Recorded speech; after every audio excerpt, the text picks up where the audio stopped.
Welcome to another edition of the Pucks with Haggs podcast, powered by Prize Picks, the exclusive daily fantasy partner of the CLNS Media Network. I believe this is the 132nd episode of the Pucks with Haggs podcast. Thank you for tuning in. As always, I'm your host, Joe Haggerty. You can find my work at joehaggerty.substack.com. Subscribe and get a premium membership. You get all of my Bruins and NHL writing sent straight directly to your inbox. I also write columns 3 times a week for the Boston Sports Journal about the Bruins, usually the day after, the morning after a game, or that night. You can find my column breaking down what I saw.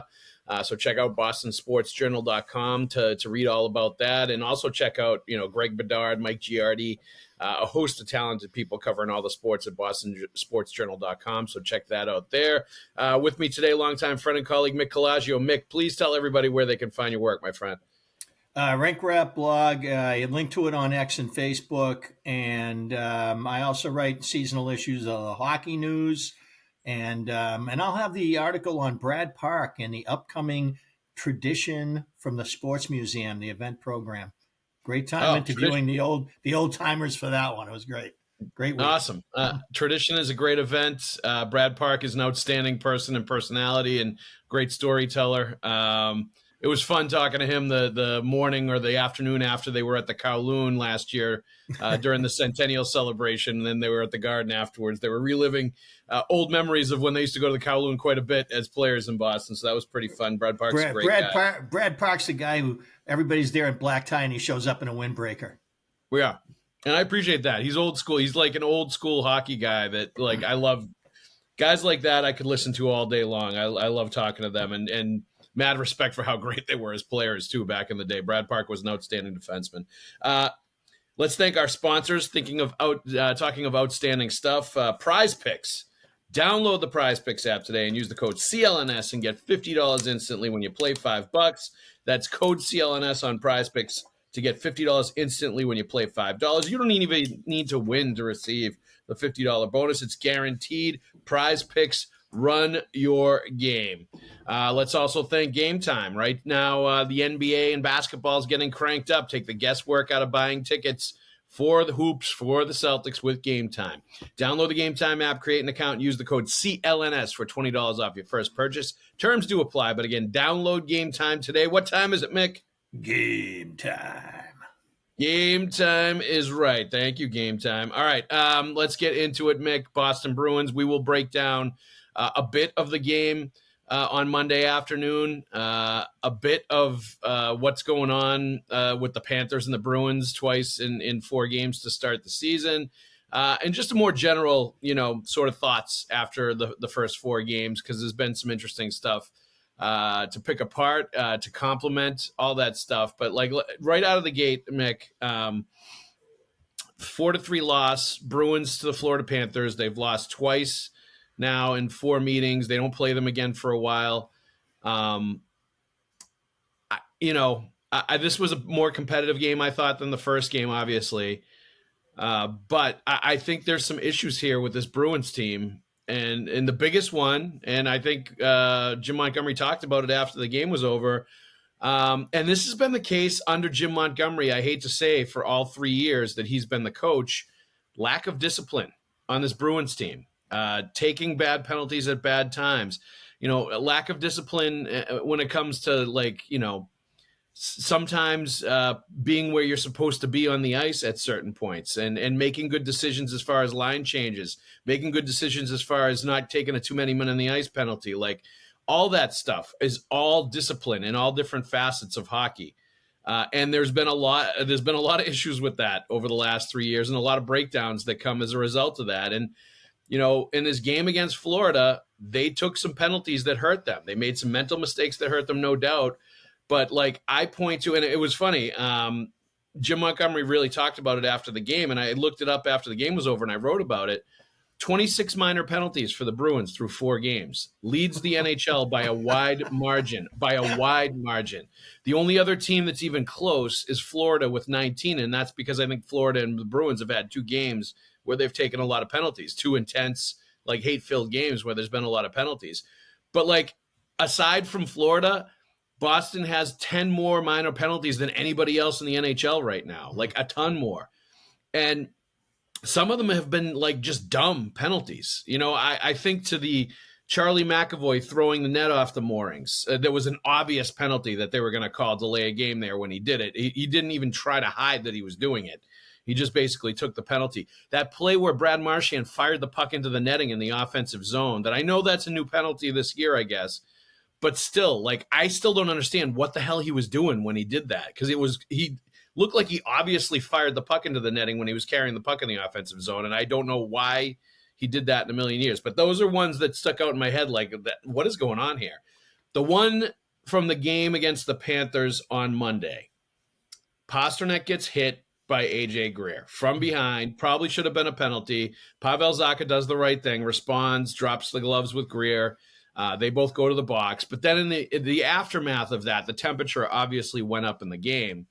And there's a play where, again, Charlie McAvoy hits, I think it was Carter Verhaeghe, knocks him down, knocks him off the puck. Great hit, great defensive play.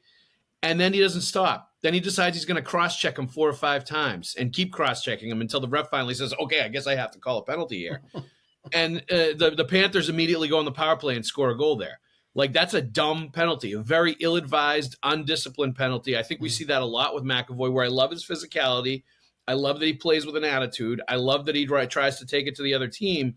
But there's also times where he veers way off into this undisciplined place where he takes really bad penalties, and that was one of them, and it immediately cost the Bruins. It was almost like Hockey Karma was slapping him on the wrist and saying that was a mistake, and we're going to let the Panthers score a power play goal immediately just to underscore how bad a penalty that was to take. In games against the Panthers, in those playoff-style games, when you're playing against a team that's probably a little better than you are, those mistakes will kill you. And it stuck out to me so much when I was watching that game yesterday. And in these 4 games, I really feel like McAvoy's been undisciplined quite a bit.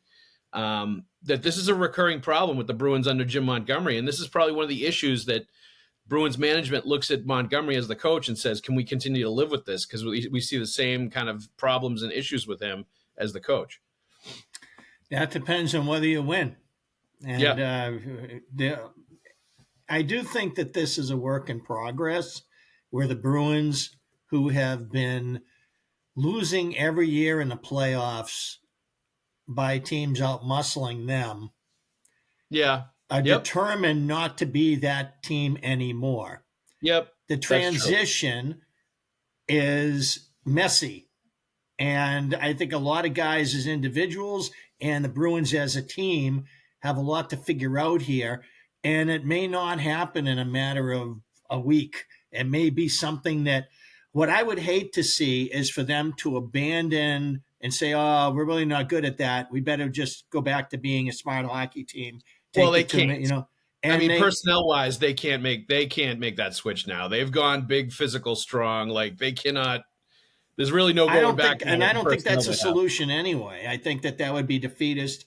I think that this is going to be messy. It may not be a great regular season, but if they can get in the playoffs and over the course of the season figure out how to calibrate smart hockey. Now, first of all, they see the Florida Panthers, and it used to be, Niagara Falls, slowly I turn.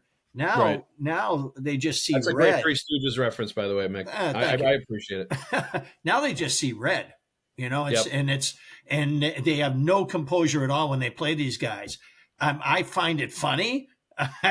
I'm pretty much laughing through this because I know they're a hot mess when they play these guys. They just completely lose their you know what, and and the results show. I mean, the first game they weren't going to win anyway. This one here they could have, if not should have. They could have won. And, they were playing. They had certain parts of the game that are going well, certain parts of the game that are not going well. But the whole composure thing goes right out the window when they play these guys. It was a little like Bruins Canucks in the sequel season when Marchand had that flip thing, when Salo was coming and 5 guys jumped Sean Thornton by the Vancouver bench. It was the Canucks trying playing the Bruins. It was them, doing. The Bruins are now like, we're mad as hell. We're not going to take it anymore. Kind of like the Minnesota North Stars, February 1981. By the end of the season, they figured it out, and the Bruins need to be the team that over the course of a season doesn't lose too much ground, that they miss the playoffs, but that they figure it out. And because it's a brave new world. and accent on brave, but they gotta get smart, and it's a process. Prize Picks is the largest daily fantasy sports platform in North America and the easiest and most exciting way to play daily fantasy sports. Instead of battling thousands of other players that could be pros or sharks, you simply pick more or less than on 2 to 6 player stat projections, and you just watch the winnings roll right in. It's fun and pretty simple. Prize Picks is the best way to win real money this football season. Which players are going off? Which ones aren't? Make your picks in less than 60 seconds and turn your sports opinions into real money all season long on Prize Picks. I love Prize Picks because I'm going to take some of my observations from other fantasy football and throw them right into Prize Picks. Players that are going off. Kyler Murray had a great start to the season. He's kind of cooled off a little bit now, so I maybe would stay away from Kyler Murray. But that's just an example of the kind of things you can go after in Prize Picks. This week on Prize Picks, I'm looking at the football board and selecting Justin Jefferson for more than 83.5 receiving yards and Patrick Mahomes for less than 267.5 passing yards. Tyreek Hill for more than 97.5 receiving yards and Saquon Barkley for more than 67.5 rushing yards. You can now win up to 100 times your money on Prize Picks with as little as 4 correct picks. Prize Picks also offers weekly promotions that can lead to big payouts like Taco Tuesday. Each Tuesday, Prize Picks discounts select players' projections up to 25% to provide even more value for your lineups. Download the Prize Picks app today and use the code CLNS and get $50 instantly when you play $5. That's code CLNS on Prize Picks to get $50 instantly when you play $5. You don't even need to win to receive the $50 bonus. What's better than that? It's guaranteed. Prize Picks, run your game. Let me cut in for one sec, Mick, because this fits right in with what we're talking about. This is what Montgomery said after the game about the Florida Panthers after yesterday's game. They're winning the mental side of the battle on us. Pasta got hit, and I loved what Zaka did going in and defending him. But the penalties after that, it's all undisciplined. It's all 4 games that we've taken at least 4 minors. You can't win hockey games that way. Then we can't lose as many battles as we do. They are the standard for winning battles in the NHL right now, talking about the Florida Panthers. We're not up to that level yet, and we have to vastly improve to get up to that level. And that's, that's right. And you can play tough. You can play physical. You can say we're not going to let them push us around anymore, but you can't go out and lose 50-50 puck battles all over the ice and shrink from the physicality when they're throwing the body at you on the forecheck and start to get gun shy if you want to, because that's the true toughness, right? Toughness is not cross-checking a guy on the ice 4 times when he's already down and that's taking chippy. a penalty. Yeah. Toughness is taking a hit to make a play, knowing that they're coming and they're coming like kamikaze style and they're going to blow you up and still making the right play and standing up in the face of that and going in there and winning the battle despite like the physicality that they're throwing at you. Like that's right. Like the true toughness. And that's when you start to win hockey games. And I think that's what Montgomery's talking about here. But the one thing I will go back to, Mick, is that it's not like this is a new thing where now all of a sudden they're taking penalties. Like now they've decided to step up the attitude, step up the physicality. Like we're going to be the big bad Bruins. Maybe we take some more penalties. This under Jim Montgomery, they have been one of the most penalized teams in the league since he came on as coach. It's been like that throughout. And I think it continues to be that way. And they continue to make mistakes that hurt them. Like you can go back to the too many men in the ice penalties, the 8 or whatever that they took in the playoffs last year. That was after they took a bunch during the regular season, and they were one of the most penalized teams in the league last year. And they've had a negative penalty differential where they take a lot more penalties than they draw. So they end up on the penalty kill a lot more than they're on the power play. And they're already a -4 this year. And it looks like it's trending in the wrong direction again. So that's the one thing that I look at. That's a trend that is something that continues to happen, and it's undeniable, is that under Jim Montgomery, they are taking a lot more penalties and they seem a lot more undisciplined. And I feel like that's an issue that's legit. If you don't fire the coach or you don't make a change with the coaching staff and the head coach, if there's correctable things or things get corrected, or if it's not the same mistakes over and over again. But I feel like if you see the same problem areas and they're never improved upon, that's when a coach can get in trouble. And this is one of those areas that I don't feel like under Montgomery there's been any improvement whatsoever. And it doesn't seem like the players want it to improve. They continue to make like bad mistakes that lead to penalties. So I wonder if this is if and when there is a coaching change at some point, if it happens, I wonder if this is one of the issues that is major in their minds or problematic in the Bruins management minds. Yeah, I think that if we do get to that point because of the win-loss record, if this team starts projecting that they're going to be, right now they're on the bubble, but Tampa Bay's played one game and they're last in the division, so right, they won it. So we don't really know where the standings are right now. We only know that the Bruins at 2-2, it's not a playoff record. So they got a lot of work to do, and I don't know. It's a good question. I think it's interesting. Mick, just to throw this out there has not been a too many men on the ice penalty so far this season. No, not yet. So not yet. There was a terrible change with the D yesterday, though. That led to there was. It was a beauty. Yes. Well, what happened was Frederick had the puck in his own zone on the weak side of the ice, and he had a guy up on the north side of center that he tried to connect with, and he passed the puck up, and he beat the first forechecker, but the puck didn't connect with that play. Instead, Florida got it and threw it right back the other way and took advantage of the long change, came down and scored. So there was these are plays that the Bruins have not been great at. There's a lot of little stuff that persists, and it's not that the wrong guy had the puck. Frederick's fine with the puck. The problem is that the play somewhere along the way it didn't connect, and it wasn't managed properly once it didn't connect, and the Bruins wound up getting So what's wrong there? I'm not sure. I watched the play 100 times. I don't know what to say about it other than that Florida is a well-tuned machine, which was my pregame question to Monty. Was Florida is the gold standard now for bringing in new players, and immediately they assimilate to the Borg. Yeah. And they play the game the way Florida wants to play the game. They fit right in, and it seems like they've been on the team for 3 or 4 or 5 years. And the Bruins have been pretty good at that, but I feel like they're starting to, like the new guys are playing great. I would say like the fourth line, but not all the new guys are playing great. Some are playing okay, but I feel like a lot of incumbents are having a hard time with the integration of the new guys as far as playing as one team, one style, one way. None of that. I don't see any of that with the Bruins right now. It's a hodgepodge. Yeah. This is the other thing that I would say over the first week, over the first 4 games, certainly that game on Monday, the fourth line's been awesome. Like Mark Kastelik has been really, really good. Yeah.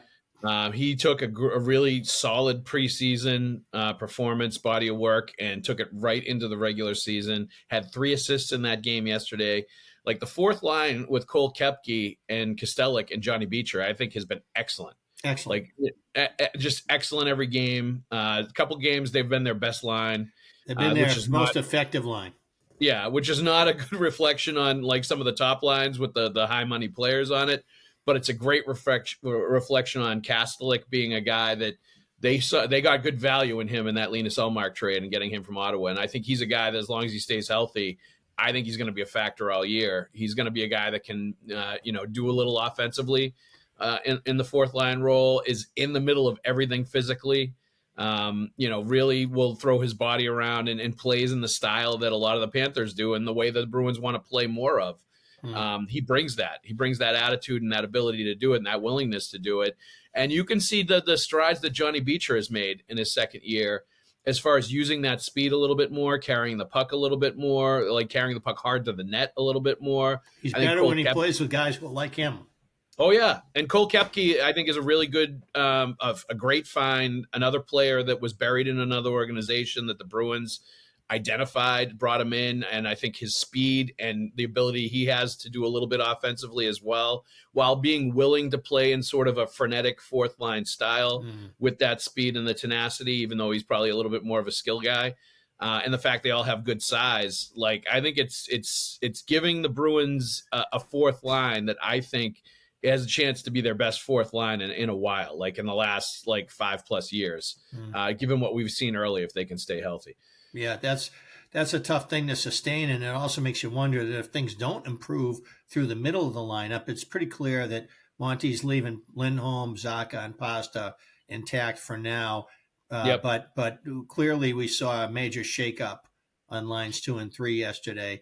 The focal point being on line 2, where by the end of the game, Matt Poitras was centering Brad Marchand. So there's definitely some juggling going on through the middle here as Monty tries to find, figure out what's going on. Charlie Coyle disappeared for a little bit yesterday and returned, played a hard shift. Things aren't going well for him. There's no chemistry there. The Geeky as the right winger there. There never seems to be any individual complaints with Geeky, and I agree with that.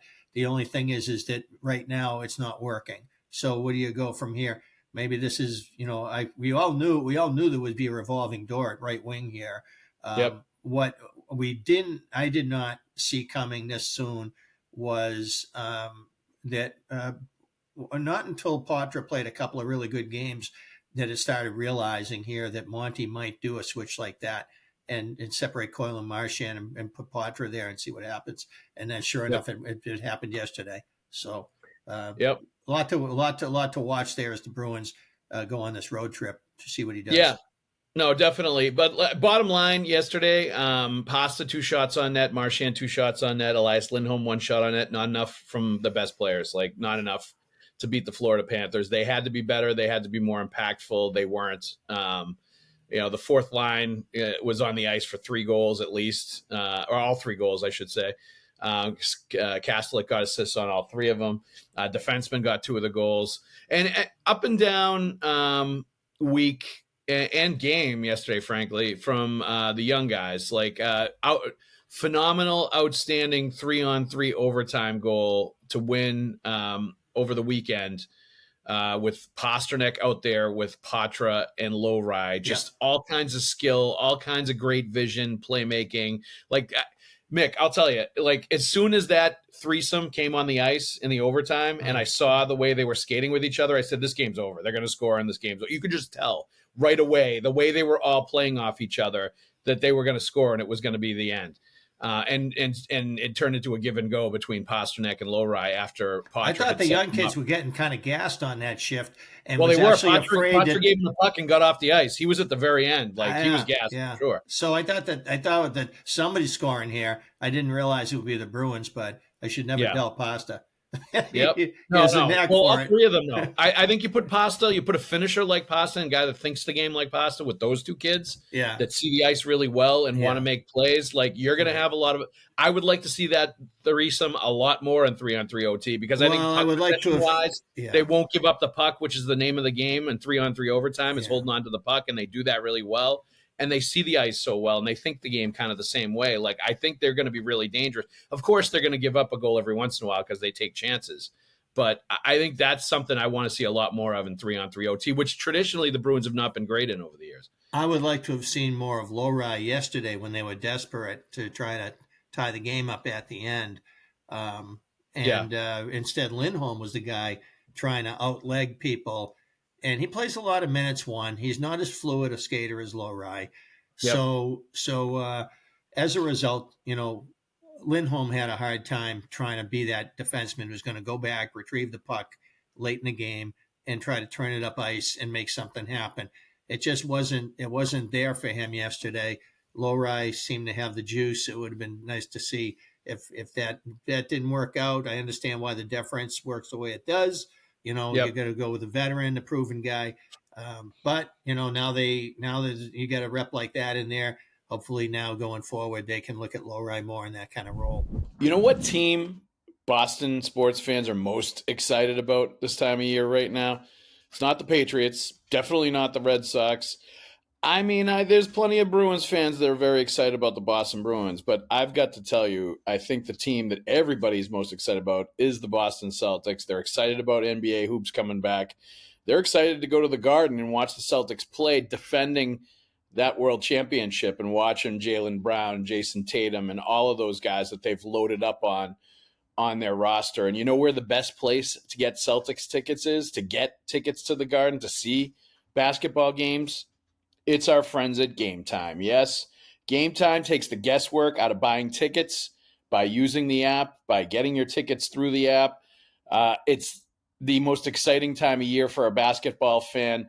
Just look at all the features on the Game Time app. I love the all-in pricing. Toggling this feature shows you the total upfront with no surprise fees at checkout. Who detests, I raise my hand, surprise fees at the checkout? Game Time is not about that. They are about showing you upfront what the cost of the tickets are. I am all about that. You can get seat views, get a panoramic view from your seat in the app before you buy the tickets. Lowest price guarantee, or Game Time will credit you 110% of the difference. If you're looking for Celtics tickets, Game Time is the place to go. You got to take the guesswork out of buying tickets for the Celtics. And oh, by the way, you can get Patriots tickets, you can get Bruins tickets, you can get concert tickets, comedy tickets, whatever you want. But we're talking the Celtics right now. You can use all of those things at Game Time. So create the Game Time app, go to the Game Time app, create an account, and use the code CLNS for $20 off your first purchase. Terms do apply. But again, download the Game Time app. It's super easy to use. Create an account and use the code CLNS for $20 off your first purchase. Download Game Time today for all of your Celtics and NBA tickets, folks. What time is it? It's Game Time. I will say, though, Mick, you live and die by the young players when you have them in your lineup, and both players made big mistakes yesterday, too. That play where Lowry threw it back to Hampus Lindholm behind the net that turned into a goal. He just threw it right back into traffic, and Lindholm being in trouble. That, for me, was on Lowry. Like, he should have thrown it up the boards the other side. Like, he just threw it right back into Lindholm and didn't give him a chance to even make a play. I put that goal on Lowry early, and that was a bad decision. And then Patra, trying to make that curl move by the offensive blue line, just got stripped by a good player, and he took it down the other way and scored shorthanded. That's another one where I think that I've seen him do that a few times, and like you need to pick your spots when you do that, because I knew that eventually when he keeps doing that, he's going to get stripped of it, and it's going to backfire on them. And that was one of those times. Like, I think as soon as the scouting reports go around on Patra that he does that a lot, other teams are going to jump all over that and turn that into time. Yeah, absolutely. Yeah. That was one that you wish that he knew better. I think the opponent too is really one of the best at sniffing out those scenarios, opportunities, and seizing it. And so for him, if you were playing a team that is more of a tomato can, then go ahead, knock yourself out. But right. The other thing is you were talking a minute ago about what was going on with the top guys, and one thing was quite obvious is that Pasta's best hockey was when he was playing in combination and not trying to do too much himself. Marchand right now is way too much into his old Marchand game of trying to beat guys one-on-one, and I understand why he does this through the course of a season. But I do wonder if we're getting to a stage in his career where he no longer has the foot speed to, and the book is so clearly, so well published on him that he has a tendency to do this. So I think that, maybe he needs to start changing a little bit and not being so much about the one-on-one game coming up out of his own zone. And, there's little pockets and situations in which, he can still do that and be deadly. But I do feel like as a general style, it's always too much in his game early in the season. I feel like with every passing year here, as he gets past these surgeries and he gets into his mid-30s, and now he's going to be 37 before the season's over, he's at a stage where that kind of hockey's not going to pay off for him anymore, even in the long run. All right. Tweet of the week. We're giving it to Dave Robinson 3, Mick, on Twitter. Hard to admit, but I might hate the Florida Panthers so much that I might want the Habs or the Sabres to get better so they can be a real rival again. I am confused and angry, and I won't be taking any questions this season. Thank you for understanding. That guy, Dave Robinson, sounds very distraught and upset about like how much the Florida Panthers have the Bruins number, and he just wants it to be over. He wants to like wake up tomorrow and it all be a bad dream and be over, and they're back to battling the Montreal Canadiens like in the old days. Do you see any evidence that later on in the year the Bruins are going to be able to like flip the script on the Panthers? I don't. You do you? Yep. Yeah, I do. I mean, could it go south? Sure. It can get derailed. It can all go wrong. Well, it's not even going south. It's just status quo, right? The status quo is not going to get it done. They're going to have to change something. I feel like they are changing, and I just feel like it's a messy change. I feel like they're becoming a physically aggressive team, a team that won't take any more crap, and I frankly love it. And I feel like it's a mess right now. It's ugly right now, but I'm okay with that as long as there is a sense of progress points month to month, and that this team, you don't want to see them get so chaotic that they wind up falling out of the playoff picture, especially after the signings, because now you're going to fire your coach. Now you're going to make a trade. Now you're going to do stuff that might not be the best. So it's a risky ground. It's a choppy surface they're on right now, but I love the fact that they're becoming an aggressive team, that they're physically standing up for one another, that Zacha drops the gloves and fights a guy who's clearly going to beat him up. Yep. I mean, that's good for him. Yep. But there's an awful lot there that's messy right now that they need to get a hold of, like you were alluding to, along the way here. There has to be a progress. There has to be a steady moving of the needle. And then maybe, 5 months from now, they'll be ready to take on whoever's there waiting for them, whether it's Florida or not. And I don't like, I understand Monty's perspective yesterday. Of course, Florida is the rival. Well, Florida's 2 years straight in the Stanley Cup final and winning the cup this year. And has ended their season 2 years in a row, too. That's right. That's the biggest part. And, but I look at it and say, hey, no team has made it to the Stanley Cup final 3 years in a row in the cap era. I don't think the Florida Panthers are going to be the first. Not with so many guys lost, significant players lost to them in the offseason. I just don't see it. I do think the continuation of their style, but hey, when they're not playing the Bruins, they lose 2 games. So as much as this affects the Bruins in a negative way, it affects Florida in a positive way. So yeah. Oh, and I'm sure like Florida got up for those 2 games too. It's clear those 2 teams don't like each other. The Panthers were going to make sure they brought their best. Yeah, they'll feel similarly about Edmonton when they play them. Yes, 100%. There are certain things I like that the Bruins are gonna, make a concerted effort to like be hard on Florida's skill. I think that's something you have to do against teams like that. But I also think, like, I'm of the opinion you have to make life miserable for Sam Bennett and Matthew Tkachuk. And you really have to make it like always a hard day at the office for them when you're playing against that team. And that's something the Bruins still don't do enough. And they've tried. Like Trent Frederick tried in that first game to go after both of those guys. And neither one of them wanted anything to do with them. Tkachuk reeled him right in. He said, let's go. And that's what Frederick was yelling at the ref. He told me, let's go. He told me, let's go. And then Tkachuk's like, but he's playing them like a violin, Of course. I mean, so the Bruins right now look like a dumb team. And they are, but they need to be the proactive rather than the reactive. Absolutely. And I feel like the Bruins are reactive far too much against the Florida Panthers. On opening night, definitely. Yeah. But it's not like about challenging them to fights. It's about friggin' lining them up and smashing them at the boards. It's about to your point, Mark McAvoy hits Verhaeghe yesterday, but then he stands over him when Verhaeghe's probably grabbing onto him. Talking to him, grabbing onto him, and McAvoy's trying to cut loose, so he stands over him. He stands over again. Now, if this is the playoffs, they probably never call it. It didn't look like McAvoy was trying to break loose. It looked like McAvoy just wanted to cross-check the living bejesus out of him when he was down on the ice. I don't feel like that was to get him. I do think McAvoy's a rough guy. He will not take prisoners. So I like that about him too, because I feel like there's a certain nastiness that you have to win in May and June. And you don't want to extinguish that with McAvoy or discourage it. Like, it's a fine line because you don't want him to like play any less tenacious than he always does. Right. But like, there's just certain things that he does where you're like, that's just not the right time, not the right place, not the right thing to do. Like, and you got to pick the right your month spots. of the season. Yeah, that too. But yeah, I don't know. I haven't seen. I like to see tangible evidence that things are going to change, and I do like the personnel changes that the Bruins had. I do like what they brought in over the summer.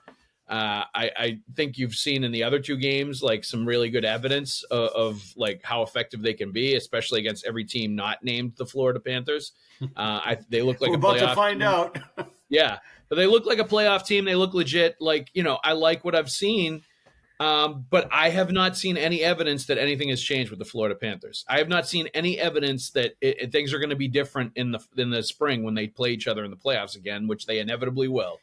I have not seen anything to make me think that it's going to be a different story this time around. Now, they've got a lot of time now to build up a different narrative, to build up who and what they're going to be, to build up until the next time that they play them. And maybe it will be a different story the next time, and we'll see more evidence to say, okay, I think this is a different story now. I think this is a different Bruins team that's ready for this Panthers team. I just didn't see enough of that in the first two games to make me think it's going to be any different when they play each other this spring. I really didn't. I was hoping to, but I certainly didn't. Definitely not in the first game. And even in that game yesterday, like they had some chances in the third period to tie that game. Like they were in it. That was a very winnable game, or at least a game where they could have had a point and pushed it to overtime. Yeah. And the fact they couldn't get the goal and some of the breakdowns that they had that led to the goals against for them just told me that they're not ready yet, and they still need some time to get. I'm hoping the composure will be different when they see them again later in the season, whenever that is. I haven't checked, but their composure needs to be much improved against the top opponents. And this used to be the Lightning used to be their daddy. Now it's the Panthers. It's so I think that this is a situation that they're going to have to. They got a long time to figure out their season, their team. They got things to focus on internally with their top lines, especially the Coyle Marchand, Geeky, whoever it's going to be on right, or whether or not Coyle and Marchand are going to come back together, or what's going to happen there. This lines 2 and 3 are the two that they're getting a hairy eyeball right now. So I think the Bruins got a lot to figure out on their own. They got a lot of discipline to put back in their game. I mean, Monty even said before the game, he said, we need to be all business. We need to really get back to playing hockey here. And sure enough, all hell breaks loose. So it's quite clear that there's a disconnect between him and the players in the moment. Now, it's like the kid who comes home from school, but Dad, I think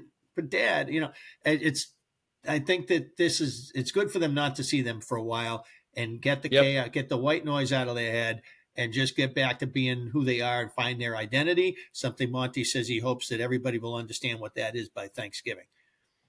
Absolutely. They better have a team identity by Thanksgiving. All right, Mick, thank you very much for joining us. Let's also thank our sponsors, Prize Picks. Download the Prize Picks app today and use the code CLNS and get $50 instantly when you play $5. That's code CLNS on Prize Picks to get $50 instantly when you play $5. You don't even need to win to receive the $50 bonus. It's guaranteed. Prize Picks, run your game. Take the guesswork out of buying NBA tickets, basketball tickets with Game Time. Our friends at Game Time. Download the Game Time app, create an account, use the code CLNS for $20 off your first purchase. Terms do apply. But again, download the Game Time app, create an account, and use the code CLNS for $20 off. Download Game Time today. What time is it, Mick? It's a Game Time decision because it's game time. Game time, game time. All right, Mick, thank you very much for joining us, my friend. Everybody else out there, thank you for listening. We will see you at the rink.